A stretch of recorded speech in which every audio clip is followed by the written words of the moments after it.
नमस्कार। आप सबको राम जन्मोत्सव की बहुत बहुत शुभकामनाएं। आज का जो विषय हम रखने वाले हैं वो है हैकिंग।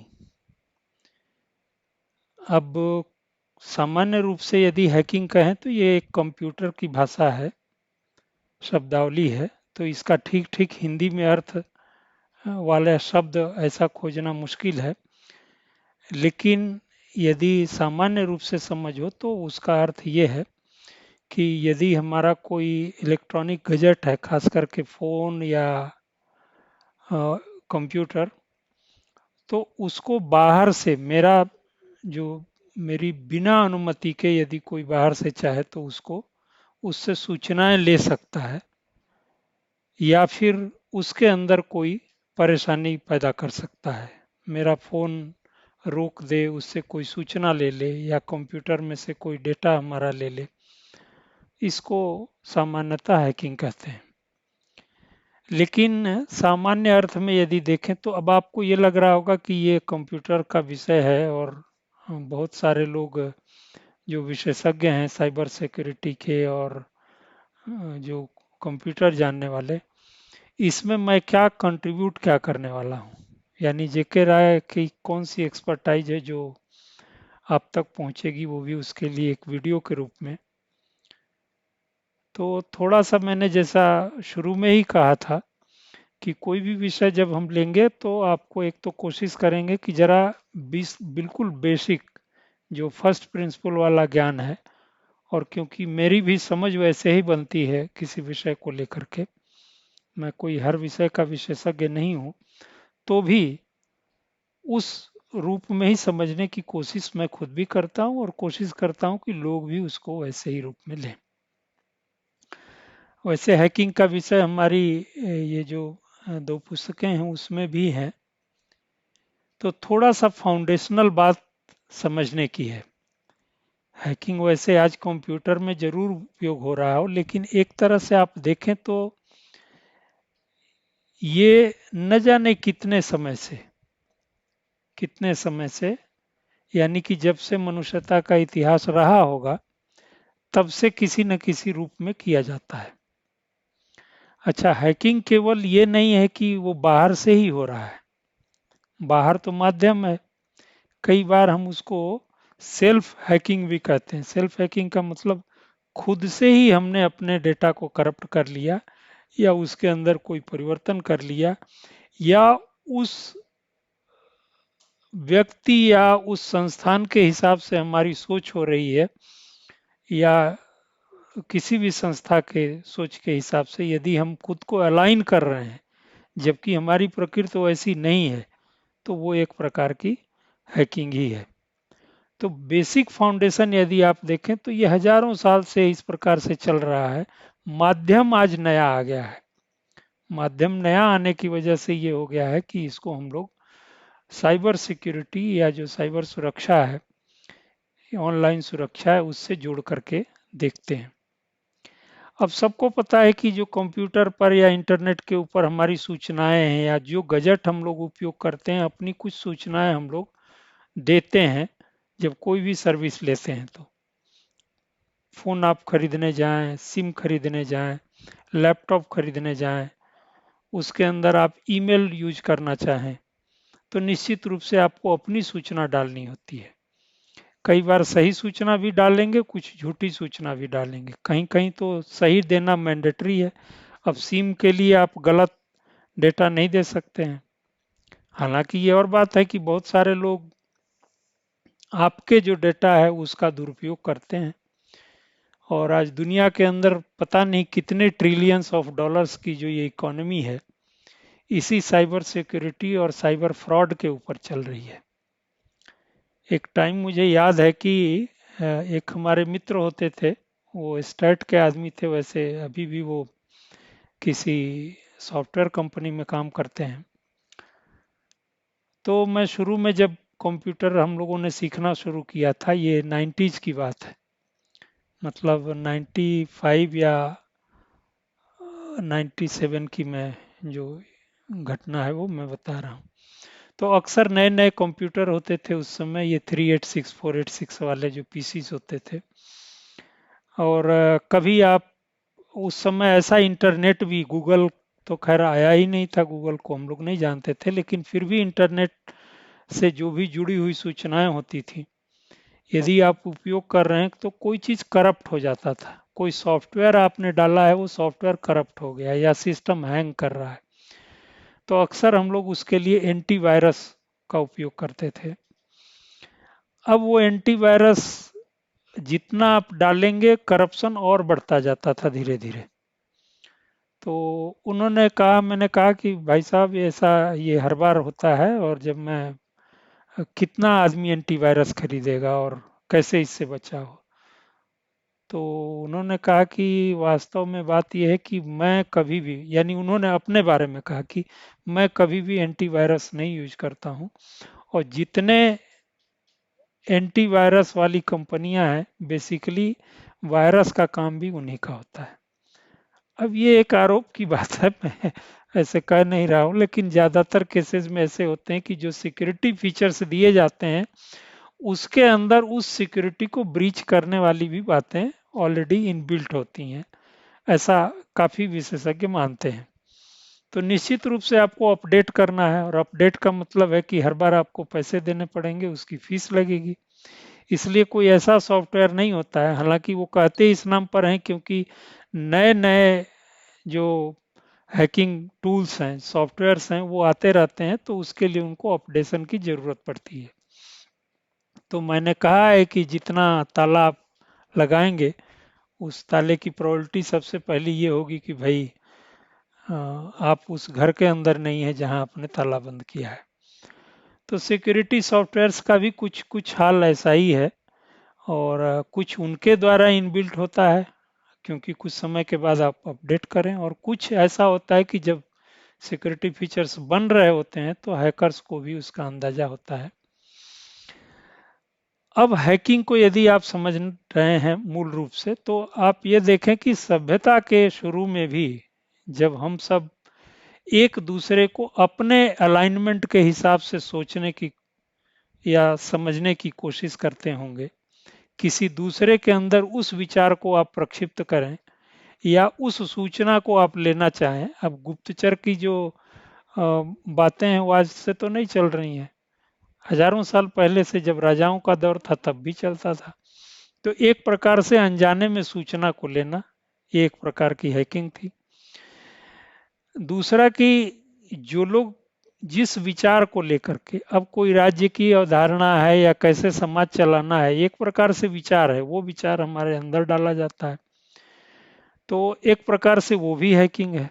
हैकिंग का मतलब कि जो हमारे पास प्रिमिटिव सिस्टम था, उस प्रिमिटिव को हम चाह रहे हैं कि वो सुरक्षित हो जाए, अपग्रेड हो जाए। तो अच्छे के सेंस में भी हैकिंग हो सकती है, यानी आपको हम ये टूल दे रहे हैं, जिस टूल से हमको तो फायदा होगा लेकिन आपको भी फायदा होगा। बाई एंड लार्ज आप एजुकेशन का जो सिस्टम देखेंगे वो इस प्रकार से शुरू हुआ, लेकिन उसके ज़्यादातर हमारे पास फायदे हैं। अब बहुत सारे ऐसे लोग समाज में आते गए जिनको कि फायदा उठाना है हमसे, तो जाहिर सी बात है कि कोई ऐसी बात हमारे मन के अंदर डाली जाएगी या हमारे सोचने समझने की प्रक्रिया में डाली जाएगी, जो उसके तरह से हम सोच सकें या उसके, और ये सब कुछ होगा मेरे अनचाहे, यानी मैं चाहता नहीं हूं, फिर भी मैं कंपलसरी हूं सोचने के लिए कि भाई ऐसा मुझे करना है। अब कोई ऐसा नहीं चाहता है कि वो दुखित रहे, कोई ऐसा नहीं चाहता है कि उसकी जिंदगी समाप्त हो जाए, लेकिन यदि कोई हमको कंपेल कर दे कुछ, किसी वजह से, किसी तरीके से, किसी सिस्टमेटिक ढंग से, कि मुझे अपना नुकसान करना पड़े, तो इसका मतलब है कि कहीं ना कहीं से वो हैकिंग सॉफ्टवेयर आया है जो मुझ तक पहुंचा है। अब मैंने कहा कि ये जो कम्युनिकेशन सिस्टम है, वो कम्युनिकेशन सिस्टम शुरू में ठीक है, व्यक्ति से व्यक्ति का रहा है या समाज से व्यक्ति का रहा है, एक बड़े छोटे पैमाने पर होता था। धीरे धीरे जैसे जैसे विज्ञान ने खोजें बढ़ाई, उसके हिसाब से हमारा कम्युनिकेशन बढ़ता गया। पहले जो बातचीत हम लोग मैन टू मैन किया करते थे, अब वो पुस्तकें बनने लगी, उसके आधार पर जो अखबार लिखे जाने लगे, फिर उसके बाद ये जो रेडियो आ गया, फिर न्यूज़ चैनल्स आ गए टीवी वाले, टीवी के बाद से लैपटॉप, कंप्यूटर्स, पीसीज, ये सब आए, फिर उसके बाद मोबाइल आ गया। यानी हम जब ये देखें तो ये सूचनाओं का जो हमारा सरलीकरण एक प्रकार से तो हुआ ही, उसका एक एक्सपेंशन भी हुआ बड़े मात्रा में। और जितनी मात्रा में हमारे तक सूचनाएं पहुंचती गई, हम लोगों को लगता है, ज़्यादातर ये समझ में आता है कि इन सूचनाओं का हम लोग फायदा उठाएंगे। हुआ भी एक जमाने में। आप ये देखें कि बहुत सारे ऐसे लोग, अब एक संस्कृत का श्लोक है कि विद्वान सर्वत्र पूज्यते, हैं, विद्वान की पूजा हर जगह होती है और राजा की पूजा उसके राज्य में होती है। यानी विद्वता का पूजा ज्ञान की पूजा है, ज्ञान का पूजा का मतलब इंफॉर्मेशन की पूजा है। तो एक टाइम ऐसा आया है और संभवतः उसी का कारण है कि वो इंफॉर्मेशन युग जो हम लोगों का था, जिसमें कि जिसके पास जितनी सूचनाएं होंगी वो उतना ताकत रखता था। जिस राजा के पास भी जितनी सूचनाएं हो, चाहे वो गोपनीय गुप्तचर के माध्यम से सूचनाएं रही हो या ज्ञान विज्ञान के माध्यम से सूचनाएं रही हो, हर मामले में उसकी शक्ति बढ़ती थी, राजा की शक्ति बढ़ती थी, या कोई विद्वान होता था उस विद्वान की शक्ति बढ़ती थी। सामान्य रूप से हम लोगों को यही लगता था कि जिस किसी के पास भी सूचना ज्यादा है वो ताकतवर है। और उसकी ताकत यही होती थी कि वो मास को अपने फेवर में कर सकता था सोचने के लिए। यदि 10 लोग हैं और 2 लोग ऐसे हैं कि वो कमजोर तो हैं, लेकिन उन्होंने ऐसा इन्फ्लुएंस किया विचार के द्वारा कि ये 10 जो हैं वो उनके लिए काम करने लगे। तो एक प्रकार से ये उनकी हैकिंग हुई। वो जाने अनजाने में, उनको पता भी नहीं है कि उनके साथ क्या हो रहा है। अनजाने में तो ऐसे होता है, जानबूझ के ये होता है कि वो हमारे ही भीतर के किसी लालच को, लोभ को वो एग्रीवेट कराते हैं। जैसे कोई चीज, अब किसी पहलवान को यदि इंगेज करना हो मुझे अपने फेवर के लिए, तो जाहिर सी बात है उसको कोई ना कोई लोभ लालच देंगे कि तुमको ये सुविधा मिल जाएगी, तुमको इतना धन संपत्ति मैं दिला दूंगा, जो कुछ भी। तो उस नाते से वो उनके फेवर में चला जाएगा। तो कहने का अर्थ ये हुआ कि ये भी एक प्रकार की हैकिंग ही होती थी।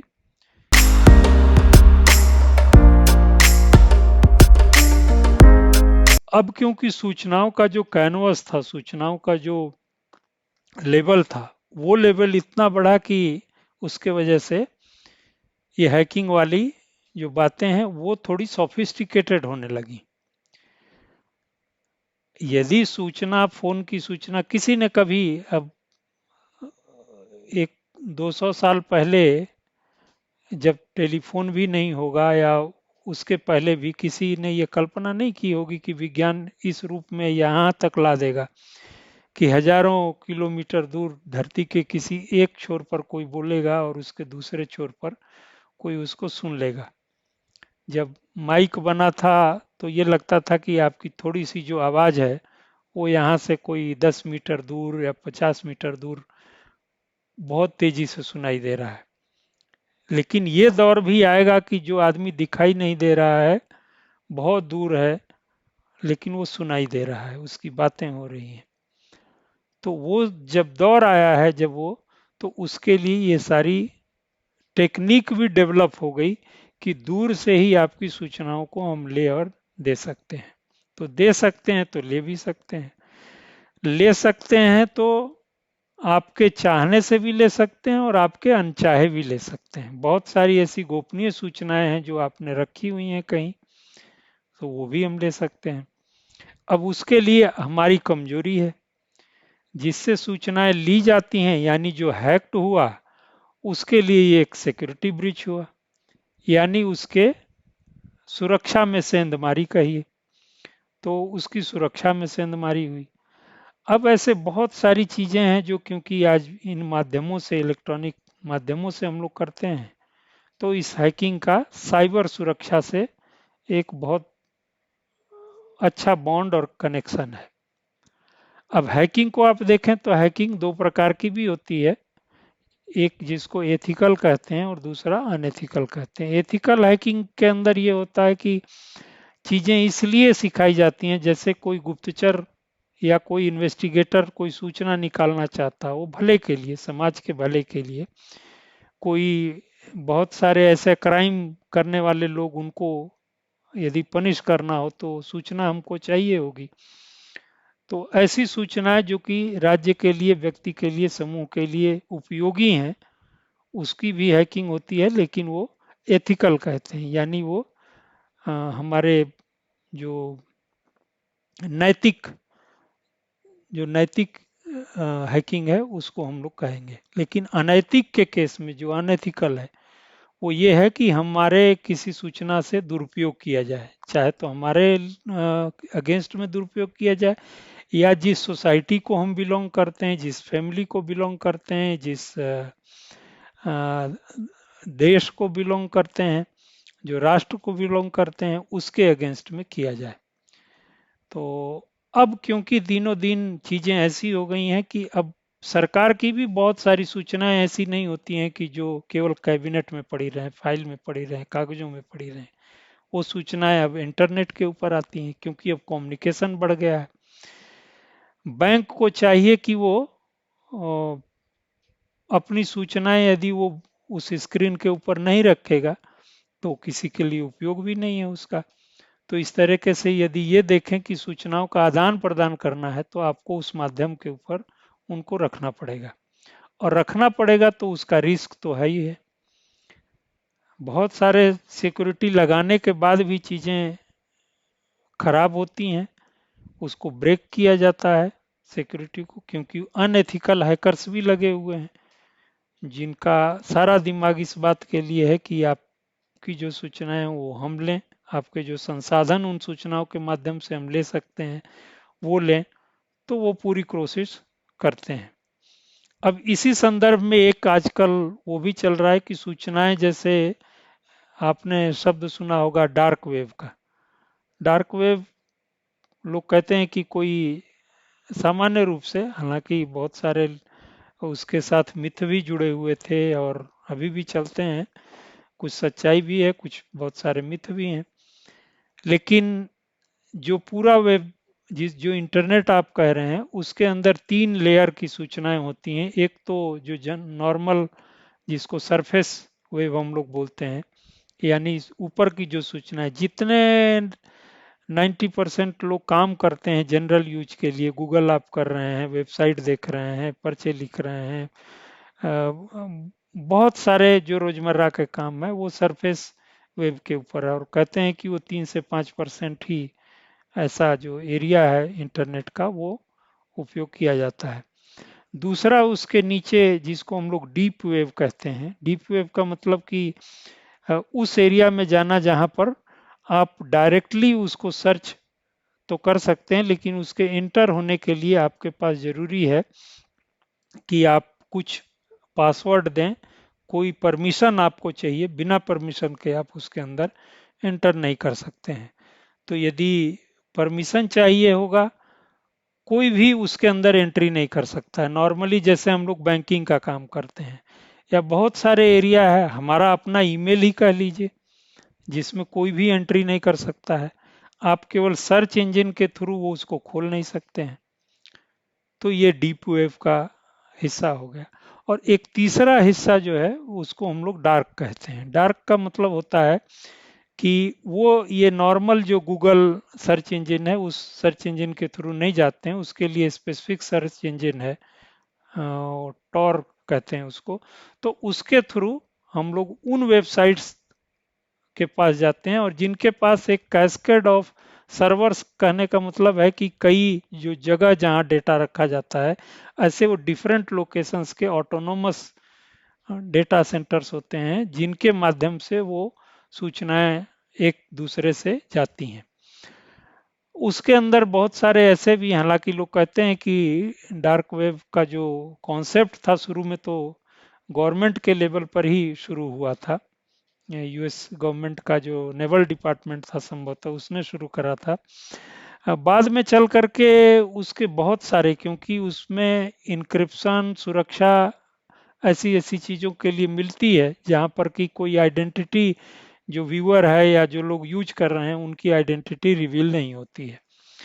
अब जैसे इनके केस में कोई भी सूचना ऐसे होती है जो सरकारों के अगेंस्ट में सूचनाएं होती हैं। बहुत सारे खास करके ऐसे लोग इन्वॉल्व होते हैं जो उसमें लीगल इलीगल दोनों ही है। ऐसा हम नहीं कह सकते हैं कि वो पूरा अनएथिकल है, बट एथिकल भी है, अनएथिकल दोनों ही है। बहुत सारी ऐसी सूचनाएं होती हैं कि जो सरकारों से भी छुपाने की जरूरत होती है। हालांकि ऐसा बड़ा मुश्किल होता है, यदि कोई पीछे ही पड़ा है फिर भी आइडेंटिटी खोजना उसमें बहुत मुश्किल होता है। बाकी जो नॉर्मल सिस्टम है उसके अंदर आप चाहेंगे तो एटलीस्ट वो तो पता लगा ही लेंगे कि हम कौन कौन सा साइट यूज कर रहे हैं, कौन सा साइट, इसकी हिस्ट्री कहीं पर भी आप चाहे जिस मोड में भी उपयोग करते हो, लेकिन वो सिक्योरिटी के लोग पता कर सकते हैं।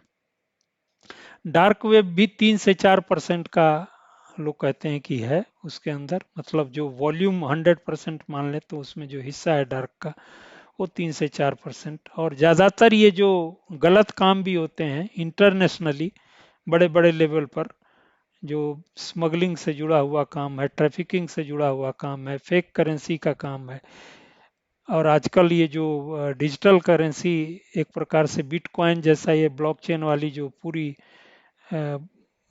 पूरा मैकेनिज्म ही आप कह लें कि वो उसके सपोर्ट के लिए है। क्योंकि फाइनली करना यही है कि ये सारा कुछ जो किया जा रहा है वो अर्थ के ही इर्द गिर्द घूम रहा है। हमको पैसे चाहिए और उस पैसे के लिए हमको इलीगल मीन्स चाहिए, तो इलीगल मीन्स के लिए कम्युनिकेशन का सिस्टम वो है, लेकिन फाइनली तो पैसे चाहिए ही।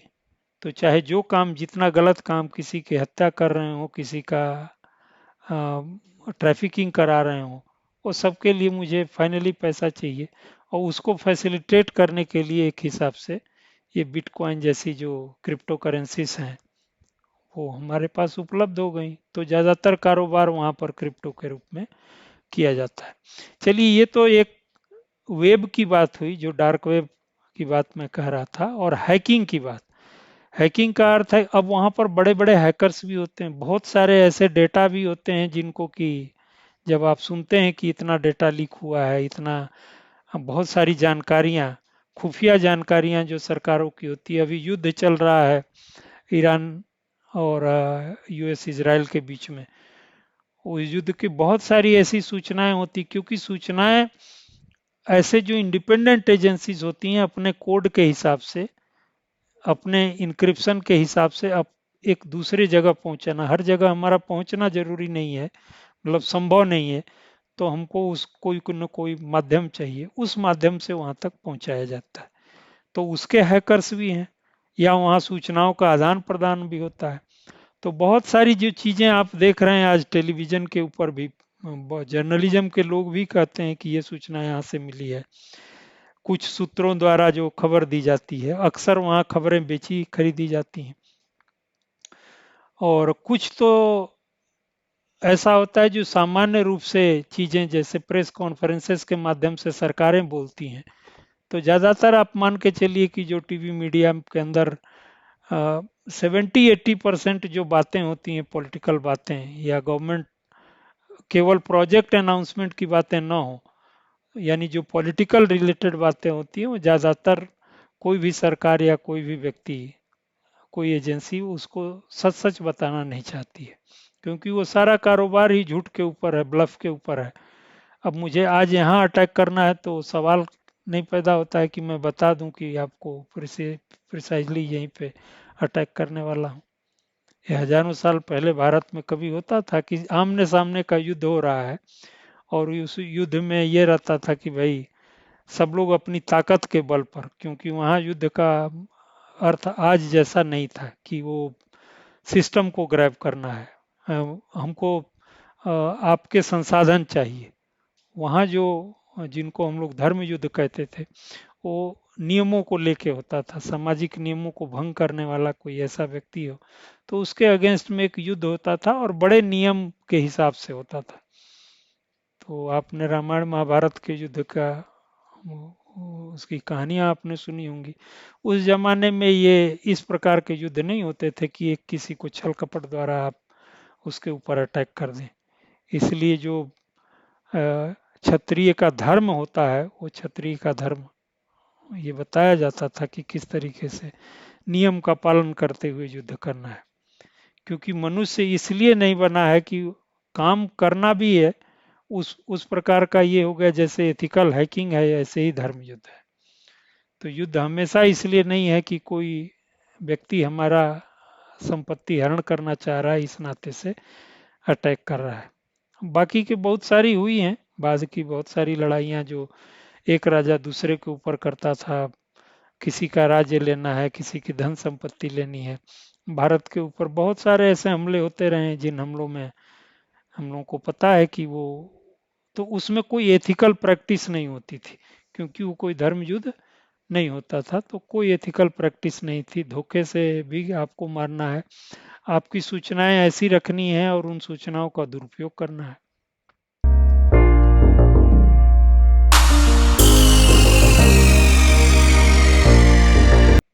तो आज के समय में भी हम लोगों का ये जो युद्ध है वो एक प्रकार से अनएथिकल है। तो जितनी सूचनाएं इकट्ठी की जा रही हैं वो सिर्फ इसलिए क्योंकि आपको हम कमजोर करना चाहते हैं। अब राष्ट्र के लेवल पर अब क्योंकि ये कैनवस इतना बड़ा है, इलेक्ट्रॉनिक सिस्टम है, बहुत सारी चीजें विदेशों की दी हुई हैं, एक देश दूसरे देश पर डिपेंडेंट है, कंपनियां इसमें इन्वॉल्व हो गई हैं। अब पहले की तरह केवल राजे महाराजों का सिस्टम नहीं रहा, अब कॉरपोरेट का एक राज आ गया है। तो कॉरपोरेट के हाथ में बहुत सारी चीजें हैं। तो लोग कहते हैं कि कॉरपोरेट का जो वर्ल्ड है वो एक अलग वर्ल्ड, बाकी जो कॉन्स्पिरेसी थ्योरीज वगैरह चलती हैं उस पर कोई मैं चर्चा नहीं कर रहा हूँ। लेकिन ये जरूर है कि जो सत्ता है वो सत्ता केवल अब राज्य के अंदर नहीं सिमट गई। तो जो व्यापारी वर्ग है, जो कॉरपोरेट आज का जो व्यापारी वर्ग है वो कॉरपोरेट है, उस कॉरपोरेट के हाथ में भी पावर है और बहुत सारे ये जो युद्ध हैं या जो सिस्टम है वो कॉरपोरेट अपने हिसाब से रन करते हैं। तो सच्चाई भी है कि ज़्यादातर युद्ध इसलिए नहीं होते हैं कि कोई एथिकल स्टैंडर्ड की वजह से हम लड़ाइयाँ लड़ रहे हो। ज़्यादातर ये है कि पावर किसके पास ज़्यादा हो, किसका साम्राज्य ज़्यादा हो। कॉरपोरेटर्स का भी साम्राज्य होता है। एक एक सूचनाओं के ऊपर जो आप शेयर मार्केट की कहानी सुनते हैं कि आज इतना ऊपर चढ़ा कल इतना नीचे गिरा, ये कहानियां भी होती हैं। कई बार युद्धों के पीछे केवल यही कारण होता है कि आप बाजार को कैसे रेल डिरेल कर दें। तो कोशिश ये होती है, और आज के समय में ये सब हम लोगों को जानना इसलिए जरूरी है क्योंकि हमारी एक एक सूचनाएं कोई जरूरी नहीं है कि हम तक इसलिए पहुंचाई जा रही हैं कि हमको जरूरी है, बल्कि वो सूचनाएं हम तक इसलिए पहुंचाई जा रही हैं कि हमको किसी भी तरीके से एक प्रकार से हैक किया जा रहा है। तो अब आप इस पूरे स्टोरी को अपने से जोड़ के देखिए कि आप जिस इन्वायरमेंट में रह रहे हैं, भले ही आपका व्यक्तिगत सूचना कोई ले नहीं ले, लेकिन उसको प्रभावित करने के लिए बहुत सारे तरीके अब इस इलेक्ट्रॉनिक मीडिया के पास है और लोग प्रभावित कर रहे हैं। तो इस तरीके से एक बड़े लेवल की हैकिंग में ऑलरेडी हम लोग हैं, और वो हैकिंग वही है कि जब तक आप इससे मुक्त ना हो जाएं या जब तक आप ये ना समझ लें, यानी सेल्फ हैकिंग से जब तक आप बाहर नहीं आते हैं, आप अपने लालच से, अपने लोभ से, अपने भय से जब तक बाहर नहीं आएंगे, इस हैकिंग से बाहर नहीं आ पाएंगे। तो इसका जो दूसरा पहलू होगा अगले एपिसोड में फिर बात करेंगे। शुभ रात्रि, तब तक के लिए नमस्कार।